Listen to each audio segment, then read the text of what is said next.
Hello दोस्तों, आज हम लोग फिर से एक नए टॉपिक को देखेंगे जिसका नाम है गोल सेटिंग थ्योरी। इसे हिंदी में लक्ष्य निर्धारण सिद्धांत कहा जाता है। तो चलिए सबसे पहले हम लोग यह जानेंगे कि ये कौन से मनोवैज्ञानिक दिए हैं और उनका नाम क्या है। लॉके एंड लेथम 1990 में दिए हैं। हम लोग यह जानने की कोशिश करेंगे जो लक्ष्य निर्धारित सिद्धांत है उसमें कहा क्या गया है।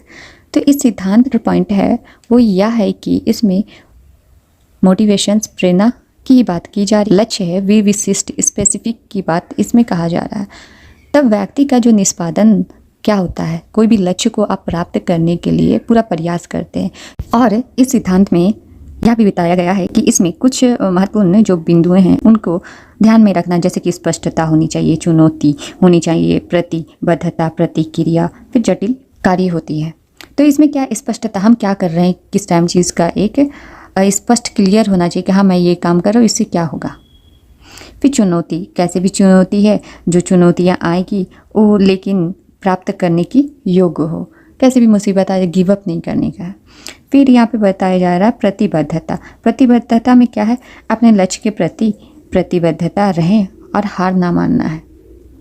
फिर प्रतिक्रिया, कैसे आप कोई भी चीज़ को एक नियमित रूप से कार्य कर रहे हैं किसी भी फील्ड पे।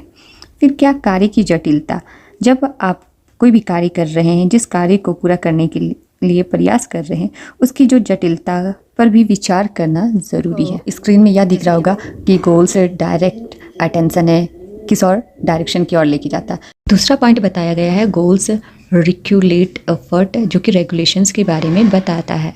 तीसरा पॉइंट इसमें गोल्स इंक्रीज परसिस्टेंसी के बारे में बताया गया है। पॉइंट इसमें बता रहा है goals increase the development of the strategy and action plan, जैसे कि पहले भी हम बता चुके हैं। इसमें सब जो पॉइंट है ये सब किस और करता है, क्या करने के लिए, तो गोल्स निर्धारित करता है किस लिए, तो आपके अपने गोल्स को पहुंचने के लिए। यह भी दिख रहा कि स्मार्ट तरीके से हम किसी लक्ष्य को पूरा कैसे करें।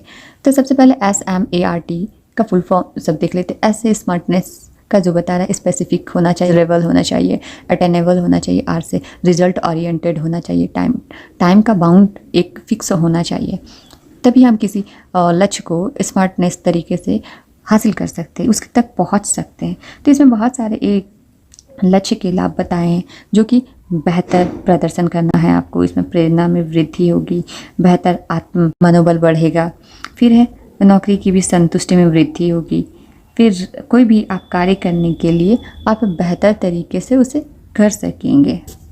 तो आशा करती हूँ जो गोल थ्योरी है उसमें आया हो। इसी प्रकार से मिलती हूँ नेक्स्ट वीडियो पे। Bye bye.